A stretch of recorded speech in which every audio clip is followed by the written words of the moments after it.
Guys, ഇതൊരു Sunday വ്ളോഗാണ് കേട്ടോ. ഇന്നത്തെ സൺഡേ തുടങ്ങിയത് തന്നെ അമ്മ എനിക്ക് പണി തന്നിട്ടാ. രാവിലെ തന്നെ കടയിൽ പോകാൻ പറയണു. ടൗണിൽ പോകാൻ നോക്കുമ്പോൾ സ്കൂട്ടി സ്റ്റാർട്ട് ആവണമില്ല. പിന്നെയാണ് അച്ഛൻ പറയണത് അത് ലൈറ്റ് ഓഫ് ആക്കാന്നിട്ടാണ്. ഞാൻ വന്നപ്പോൾ കാത്തുകുട്ടി ഇവിടെ ഇരിക്കണ്ട കേട്ടോ. ഇവര് വല്ല ഇരിക്കുന്ന കാരണമാണ് കിളികൾ കുളിക്കാൻ വരാത്തത്. കാത്തൂനെ അവളെ തൊഴുന്നത് ഇഷ്ടമല്ല കേട്ടോ. പക്ഷെ ഞാനിങ്ങനെ ഓരോന്ന് അവളെ കാണിച്ചോണ്ടിരിക്കും. എന്നിട്ട് കുക്കുവിന്റെ ഒപ്പം കുറച്ച് ഇന്നലെ വാങ്ങിയ കൺവെൻഷൻ ഒന്ന് ട്രൈ ആക്കി. അപ്പം അടുത്ത പണി വരുന്നു.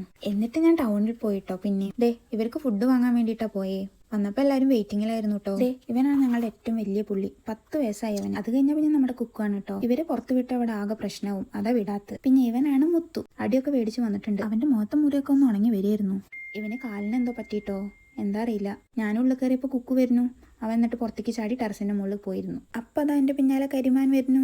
ഇവനൊരു വെറൈറ്റി പേരാട്ടോ. എന്നിട്ട് ഞാൻ കുക്കുവിന് എടുത്തു കൊടുന്നു. താഴെ അമ്മ മീൻകറി ഉണ്ടാക്കായിരുന്നു കേട്ടോ.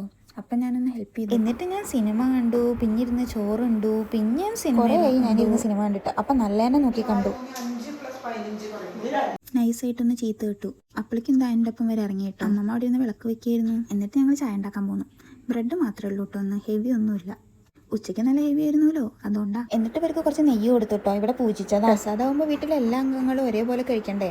അപ്പം ഞങ്ങളതെടുത്ത് ടോസ്റ്റ് ചെയ്തു. ഇവർക്ക് അത് കൊടുത്തു വെറുതെ. എന്നിട്ട് ഞങ്ങൾ ഇന്ന് ചായ കുടിച്ചു കേട്ടോ. അപ്പം ഇത്രയൊക്കെ തന്നെ ഉള്ളൂ.